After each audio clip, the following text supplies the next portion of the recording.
बिस्मिल्लाहिर्रहमानिर्रहीम अस्सलाम वालेकुम। आज की वीडियो में पेयरिंग स्कीम करेंगे क्लास 10 की और सब्जेक्ट जोन से वो है फिजिक्स। इसकी पेयरिंग स्कीम जोन सी है वो आपके सामने है। सबसे पहला जोन सा है बोर्ड का क्वेश्चन होता है।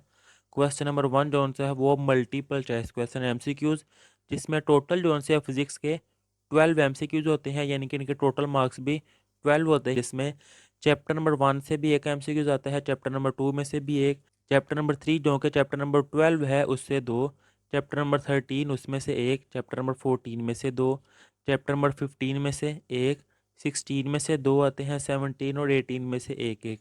अब ये लिखे हुए है कि 9 जोन से MCQs हैं वो एक्सरसाइज के होंगे और 3 जोन से हैं वो एडिशनल होंगे। अब ये भी है कि हर यूनिट में से पूछे जाने वाले MCQs की तादाद दी गई तादाद से मुख्तलिफ हो सकती है, यानी कि यहाँ पे अगर 2 MCQs बताए हैं चैप्टर नंबर 2 के, तो इसमें से एक हो सकता है किसी और चैप्टर में से, 11 में से दो हो सकते हैं, लेकिन ये एक एक दो दो चैप्टर नंबर 12, चैप्टर नंबर 14 और 16 में से दो दो इसलिए बताए गए हैं कि पेपर में, पास पेपर में मेजोरिटी इन्हीं में से दो दो आए हुए हैं, तो इसलिए आज से ये बताए गए हैं। तो इसमें से आगे पीछे हो सकते हैं MCQs के, 11 में से दो आ सकते हैं, 12 में से एक आ सकता है, ऐसे। अब इससे नेक्स्ट जो है वो है शार्ट क्वेश्चन। जो सा हिस्सेनशाहिया का पहला पार्ट होता है वो शार्ट क्वेश्चन का होता है, जिसमें क्वेश्चन नंबर 2 में से भी शार्ट क्वेश्चन करने होते हैं, क्वेश्चन नंबर 3 में से भी और क्वेश्चन नंबर 4 में से भी। टोटल जो से हैं वो 8 शार्ट क्वेश्चन होते हैं। एक क्वेश्चन में 8 पार्ट्स, जिनमें से आपने 5 करने होते हैं। और एक शार्ट क्वेश्चन 2 मार्क्स का होता है। टोटल 10 मार्क्स का एक क्वेश्चन है। क्वेश्चन नंबर 2 भी 10 मार्क्स का है, क्वेश्चन नंबर 3 भी 10 मार्क्स का है और क्वेश्चन नंबर 4 भी 10 मार्क्स का है।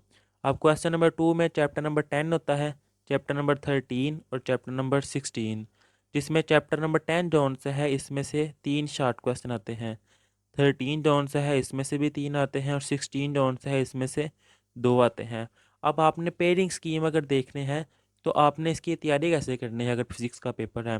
तो सबसे पहले आपने चैप्टर नंबर 10 और चैप्टर नंबर 13 जौन सा है इन दो चैप्टर को शार्ट क्वेश्चन के लिहाज से पक्का करना है, क्योंकि इसमें से आपने 5 शार्ट क्वेश्चन करने हैं। अगर आप ये दो चैप्टर पक्के करेंगे तो टोटल जो से हैं वो 6 शार्ट क्वेश्चन आपके क्लियर हो सकते हैं, जिनमें से आपने 5 करने हैं। अब चैप्टर नंबर 16 अगर आपने ये भी करना है तो इसको आप बाद में रखें, पहले इन दो चैप्टर को पक्का करें, उसके बाद ये चैप्टर आपने करना है। अगर आपने पहले किया हुआ है फिर इसको जो आपने रिवाइज करना है।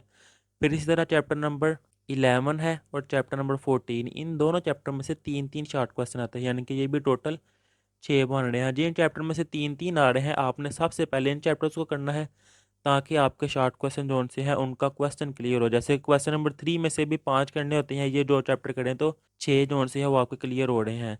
फिर 17 जोन से अगर आपने वो चॉइस पे छोड़ना है, वो आपकी मर्ज़ी है। अगर आपने ये करना है तो फिर इसको बाद में करना है, पहले 3 3 वाले करने हैं। इस तरह क्वेश्चन नंबर 4 में चैप्टर नंबर 12 और चैप्टर नंबर 15 जोन से है, इनमें से भी 3 3 शार्ट क्वेश्चन आते हैं। और अगर आप इनको करेंगे तो फिर भी 6 हो गए, जिनमें से आपने 5 करने होते हैं। और चैप्टर नंबर 18 में से 2 शार्ट क्वेश्चन आते हैं। ये थी इनकी शार्ट क्वेश्चन के लिहाज से पेयरिंग स्कीम। अब इससे नेक्स्ट जो है इनके लॉन्ग क्वेश्चन, वो टोटल 3 आते हैं, जो कि है क्वेश्चन नंबर 5, क्वेश्चन नंबर 6 और क्वेश्चन नंबर 7। इनमें से आपने 3 में से कोई से भी 2 करने होते हैं। ये लिखा हुआ है कोई से 2 सवालात करने हैं।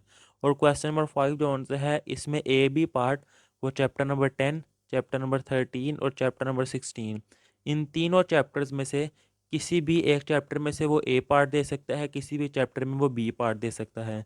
फिर है क्वेश्चन नंबर 6, इसमें भी ये ए और बी पार्ट है, जो कि है चैप्टर नंबर 11, 14 और 17।